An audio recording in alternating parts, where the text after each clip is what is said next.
Добар вечер на сите. Што да кажам после овие убави зборови на Љупчо. Денеска, кога се јави да се договориме околу, беше договорен терминот на нели да го потврдиме, викаме нели во 10:30 прилика кога ќе заврши филмот, да имаме едно кратко излагање, па го прашав Љупчо дали може ја да не се појавам. Он вика тоа е добра шала, а мене ми беше тоа малку нели она Бунјуеловски, некоја иронија.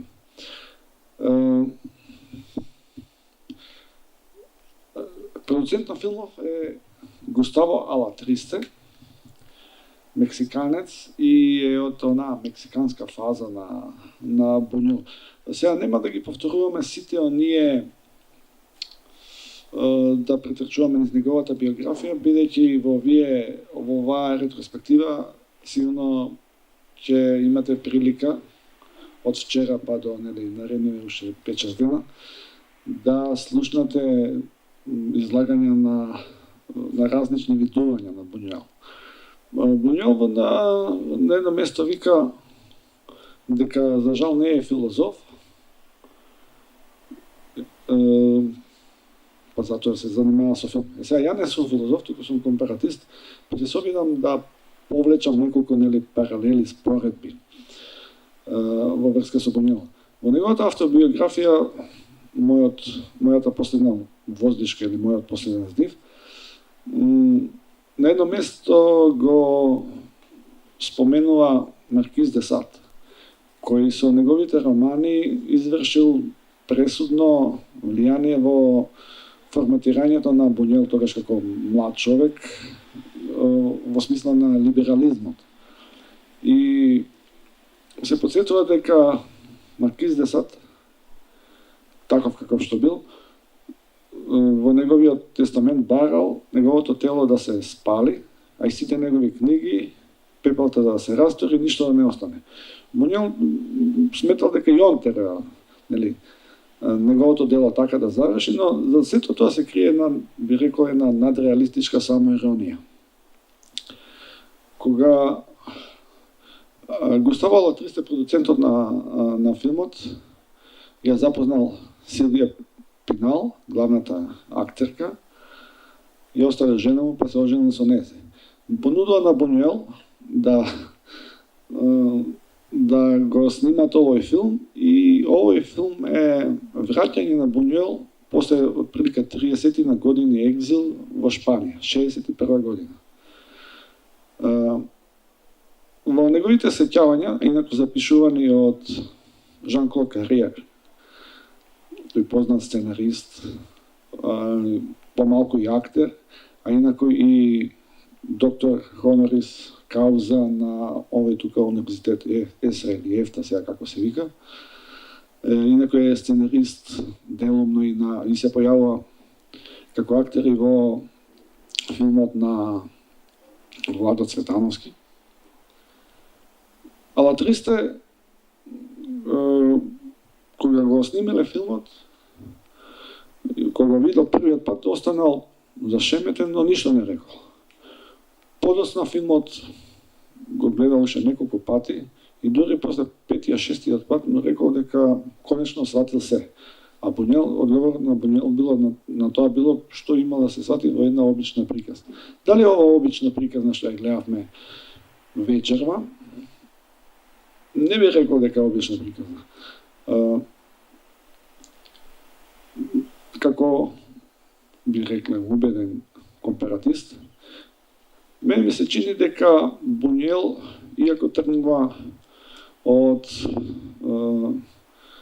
една романесна предложка, заедно со Алехандро, неговиот тогашен сценарист, создава една приказна која мене малку повеќе асоцира на различни, како би рекле, различни извори. Во ликот на Виридијана, ако малку се потрудиме вака пошироко да гледаме, би можеле да го видиме Алјоша Карамазов. Не знам дали ќе се согласите со тоа. Потоа во ликот на Дон Хајме, незиниот тетин, ете го тука стариот Карамазов. Во ликот на Хорхе може би се споени Иван и Димитри Карамазов, Алјоша или Виридијана се тие чистите души кои што сакаат да му помогнат на светот, на човекот. Иван, Димитри се тие што се скептични, кои што пледираат дека не постои апсолутна добрина во светот и дека луѓето можеби не заслужуваат милост. Бунјел важи за антиклерикалец и анархист, но многу помалку важел за комунист. Кога 61 година се враќа во Шпанија,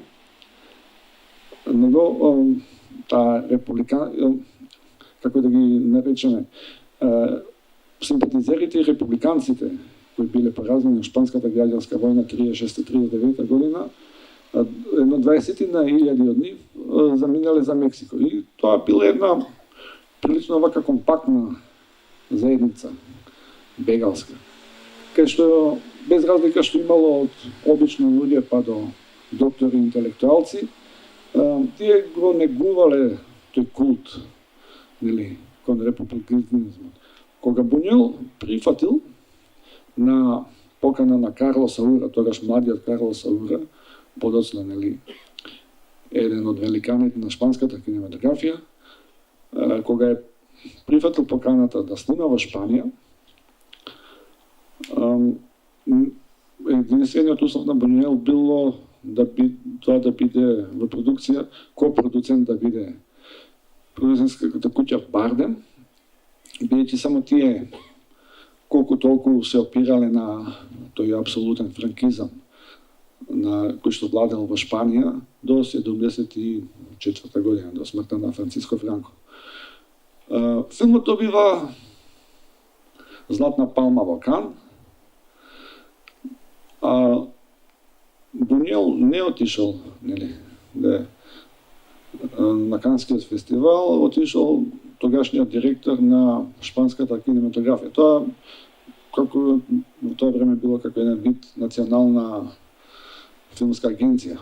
Ја добива наградата. Но откако римскиот официјален гласник на католичката црква излегува со оштри коментари, директорот, без разлика што има Златната палма во раце, бил сменет. Политичките убедувања на Бунјел е околу, би сакал да направиме таа разлика, антиклерикалист и антиклерикалец и анархист, но дали е комунист? Виридијана во оваа приказна се обидува да направи еден вид комуна, односно практично да го применува католичкото учење и убедување. Од друга страна, тоа е една од моите омилени паралели, дека рано христијанството и раниот комунизам се многу слични. Зашто и двете се обидуваат да ги нахраде сиромашните,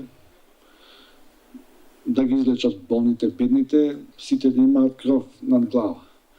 Во овој обид на Виридијана, да ја направи таа некоја Божја куќа, може да гледаме и една мала слика на она што комунизмот како политичка идеологија во неколку општества се обидуваше, некаде поуспешно, некаде помалку успешно, негде подолго трено, негде пократко трено, да го направи истото тоа.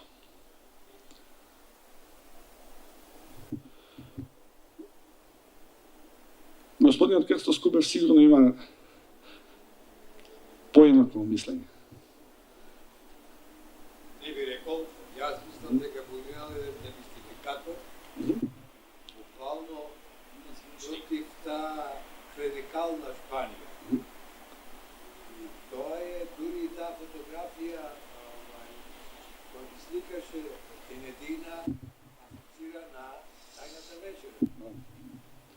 И цело време како музички лајтмотив оди Месија од Георг Фридрих Хендел. Да. За ваша информација, јас сум го пеел тој. Благодарам. И мислам дека Бунјуел е баш филозоф. Во права смисла на зборот, филозоф и благодарам што го одбравте Бунјуел како ретроспектива на вашиот фестивал, за тоа што многу од неговите филмови, па и Шармот на буржуазијата и ред други, токму третираат теми кои би рекол иако се секојдневни, нели? Меѓутоа, мислам дека се и нерешливи. Филозофите размислуваат однапред долговековно, сакат да ги решат проблемите, меѓутоа светот е тој што е. Од секогаш бил таков, вечна борба меѓу доброто и злото. Дај Боже да победи злото. Благодарам. Инаку, го спомна Карлос Саура. Карлос Саура е зет на Чарли Чаплин. Сопруга е Джералдина Чаплин. Благодарам на господинот Керсто Скубев. Ме посети за таа тајна вечера. И пред проекцијата на филмот со Керсто тоа го зборевме за демистификаторската димензија во целиот опус на Бунјуел. И во неговата автобиографија, ја тоа го викам таа надреалистичка самоиронија, тој се демистифицира и себе си.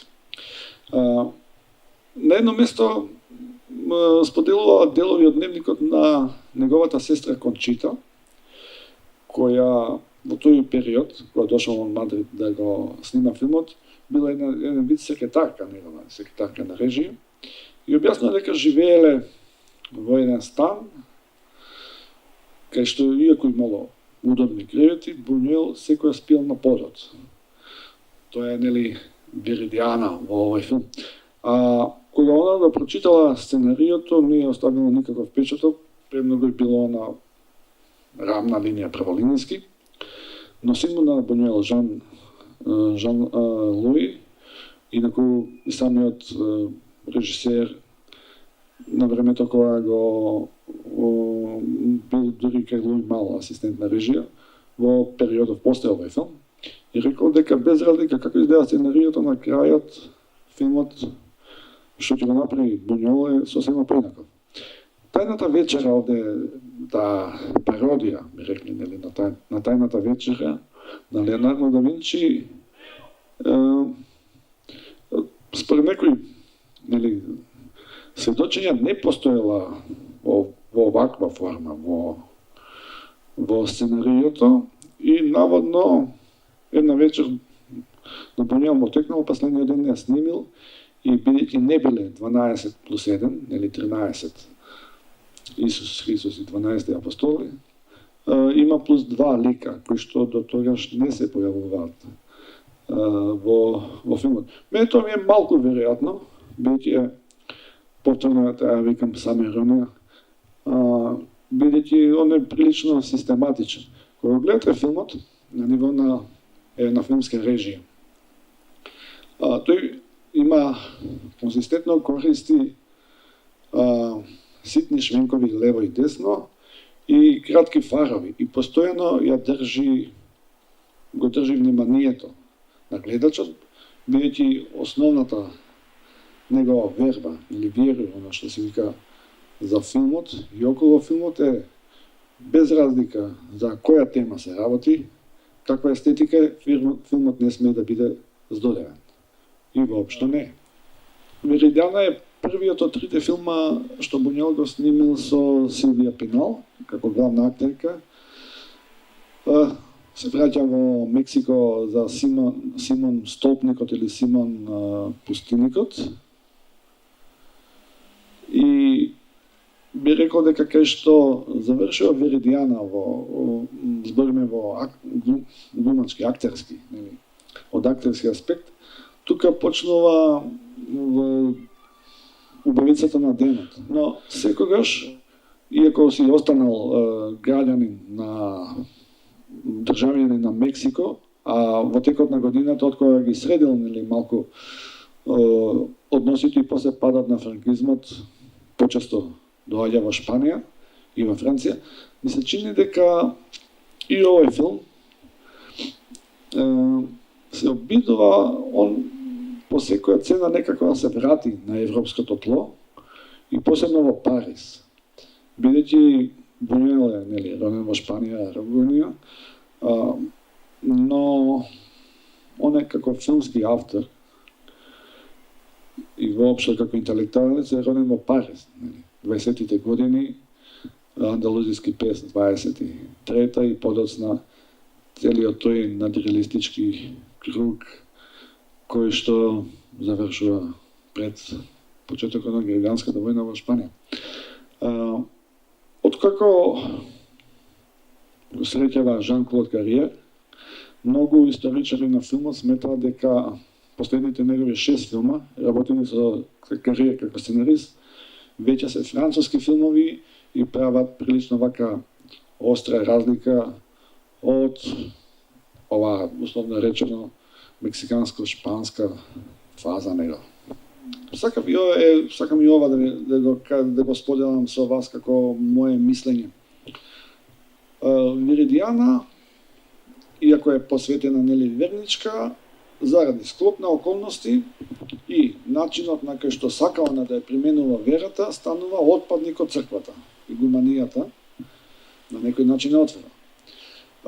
Паралелата со друга една религија, комунизмот, вели дека се постарите ние се сеќаваме на оние нели сите записи и раскажување, посебно за предвојниот комунизам, тоа е значи пред Втората светска војна, кај што се разликувале прилично резко остра линија постоело помеѓу она што се вика организиран комунист, односно член на партија што ги почитува сите директиви, и оние слободни стрелци, што исто така биле отпадници.